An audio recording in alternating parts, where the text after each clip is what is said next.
Hi guys, I'm George. Welcome back to my YouTube channel. Today I'm here in the beautiful Peak District in the north of England, and I've never been here before. This is my first time up in the Peak District, and we're going to a site of natural beauty called Owler Tor. So I just found it on Google Maps.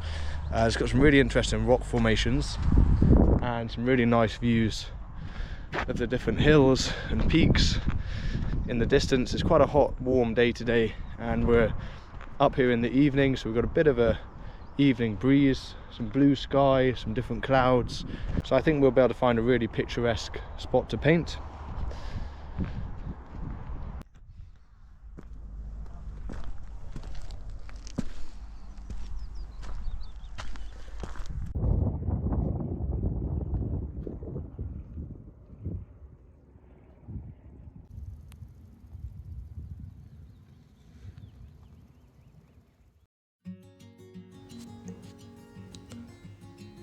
So this is my first time painting here, and I've timed it just right as the sun is getting low in the sky, and the long shadows and warm tones really bring out the form in these rocks and add a nice colour harmony to the scene. I've started with a loose grid on the canvas just to help me place the major elements and keep the composition balanced. I'm sketching with thinned down raw umber paint, which is relatively transparent and one of the quickest drying paints that I have on my palette. I'm just laying down the big shapes, thinking about the position of the horizon line and the main rock formations first. It's not about details at this stage, I'm just trying to capture the structure and proportions of the big shapes in the landscape.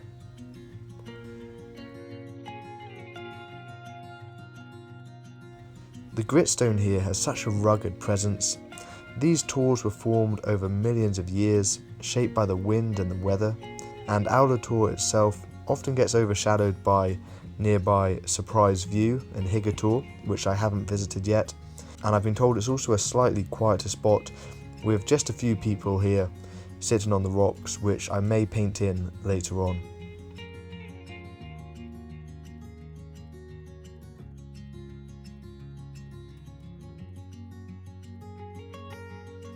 The word tor refers to a rocky outcrop or hilltop, usually made of granite or gritstone, and you see them all across the landscape, often perched dramatically above moorland. And you can find them here in the Peak District, but also across parts of Dartmoor and Cornwall in the southwest, and they're really striking with a very timeless feel.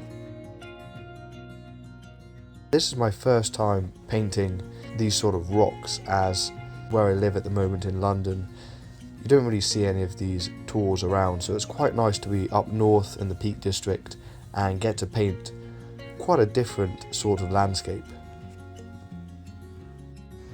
As I paint these iconic gritstone rocks, I'm just massing in the shadow shapes first, using a colour mix of raw umber and ultramarine blue paint, and I also mass in some of the shadows cast by the ferns in the foreground.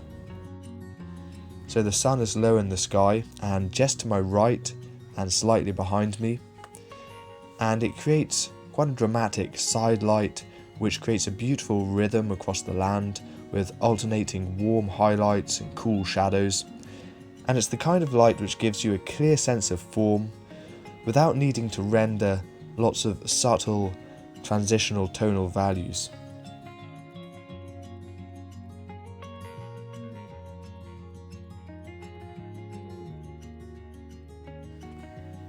Once I've finished the undersketch and placed the key components in the scene, I like to start painting the sky. It sets the mood and helps key the values for the rest of the painting. For this I'm using cerulean blue and titanium white with a touch of alizarin crimson and yellow ochre lower down, and I'll also add a bit of ultramarine blue as the sky gets further up. So the sky is mostly a pale blue, and I keep it warmer and lighter toward the horizon. And this gradation is very gentle, so I'm using soft brushes and blending it using mostly vertical brush strokes, and I'm working from the bottom to the top.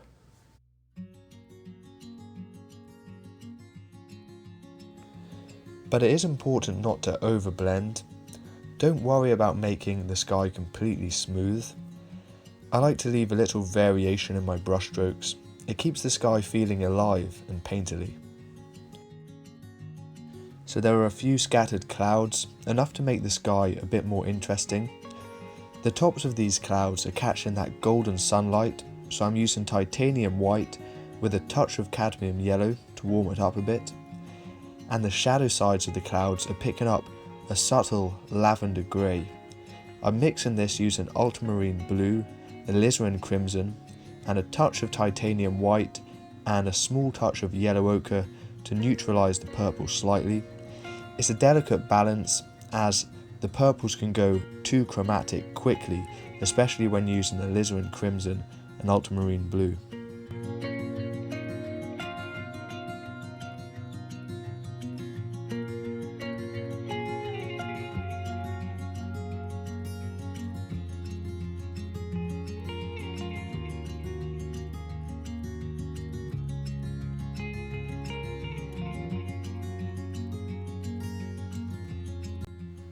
Once the sky's in, I return to the rocks. These tours have such sculptural forms with so much character, and I'm mixing ultramarine blue and raw umber paint for the shadows, and this gives a strong dark and quite a neutral colour temperature as well, so it's not too warm nor too cold. For the sunlit areas, I'm using mostly titanium white mixed with raw umber and a small touch of yellow ochre, ultramarine blue and alizarin crimson to create a slightly warm purplish grey.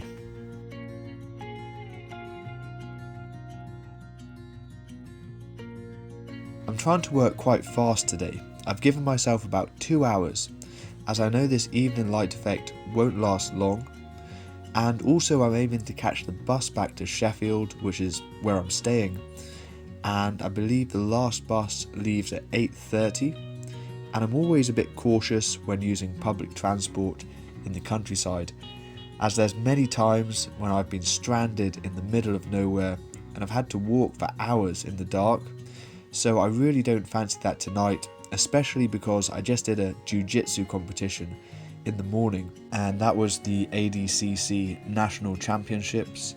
Just in case there's any grappling enthusiasts who follow my channel.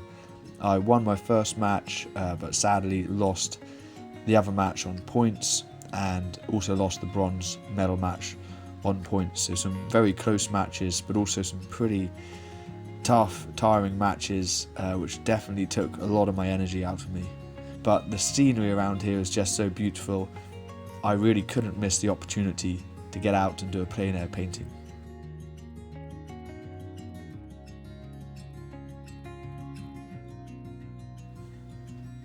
In order to give these rocks real impact, it's important that the tonal values surrounding them don't compete, and in fact the contrast between the light value of the distant hills and the fields against the dark shadows of the rocks help push the background further away visually, adding to the sense of depth in the scene. This style of composition, with dark objects in the foreground often overlapping the background at the sides of the painting, with the background landscape getting lighter in value as it recedes into the distance, is often referred to as Claudian framing, after the great 17th century landscape painter Claude Lorraine. So I find looking for a composition with these features when choosing a spot to paint is a pretty safe way of finding a solid composition that will look good in a painting. You've just got to keep in mind the overall value structure of the scene as you work, and stepping back and squinting at the scene are two good ways to help you do this. Also, keeping your colour mixes separate on your palette will help you do this as well.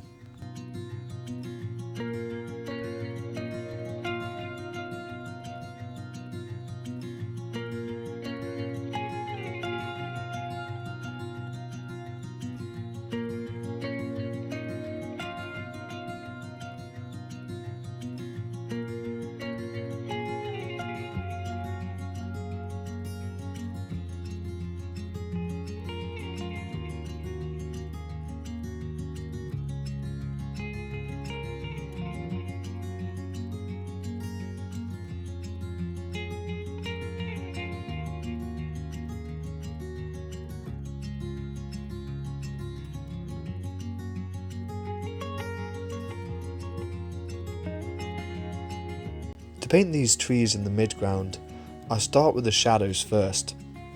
I paint these shadows darker than any of the shadows in the background.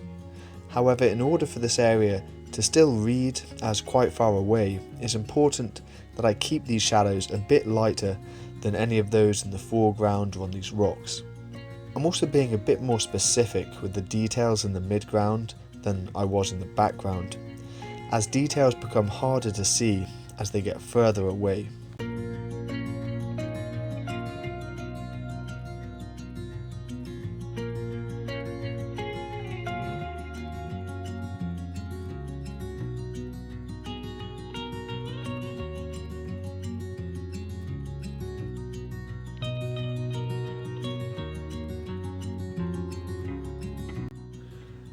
When you're working on plein air like this, it's about choosing what to say and what to leave out.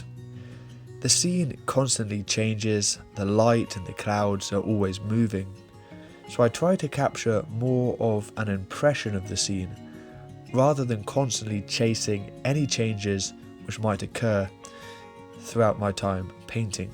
However, I do remain open-minded to add in or change things that I feel may improve my painting.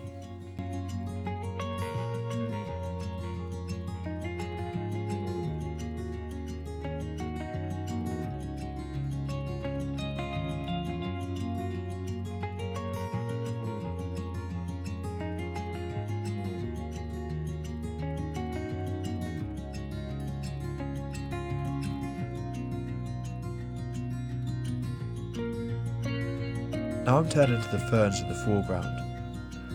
I always mix at least 2 different colour mixes for the greens, one for the lights and one for the areas in shadow.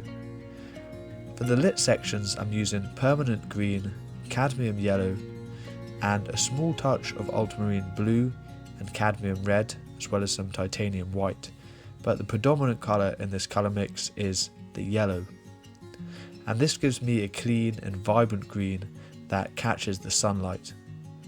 For the shadows I mix permanent green with ultramarine blue and a touch of alizarin crimson, and this adds a nice deep dark and depth. I will also add a bit more ultramarine blue and titanium white for certain areas in the shadows which are receiving some reflected light from the sky. I'm letting the fern shapes remain loose in the shadows and keeping them more suggestive than specific. But in the areas touched by the sunlight, I tighten up the drawing just a bit and pick out a few crisp edges and directional brush strokes to help really articulate the shape and character of these ferns. And at this point I'm mostly refining things, adjusting edges, softening things where they feel too harsh, and I often find that less is more, and a few carefully placed marks can often say more than an hour of fiddling with small details. So here I'm just painting in some people sitting on top of this rock, as I think this adds a nice bit of narrative to the painting, some more visual interest, and also it helps give these rocks a bit of scale, because everybody knows how big a person is, and then when you see a person in the scene you can then figure out the size of the different objects in the painting. And I think the scale of these rocks compared to a person gives them even more impact in the painting. Hey guys, so I hope you enjoyed that video of me painting up in the Peak District. If you did, please give me a thumbs up. I'm waiting by the bus stop now because I need to catch the last bus back to Sheffield. I don't want to be stranded up here in the Peak District, because that happened to me once before when I was in Wales. I missed the last bus and had to walk for hours to get back to where I was staying. Let's hope the last bus is running today, and please do subscribe to my YouTube channel, and I'll see you in the next video.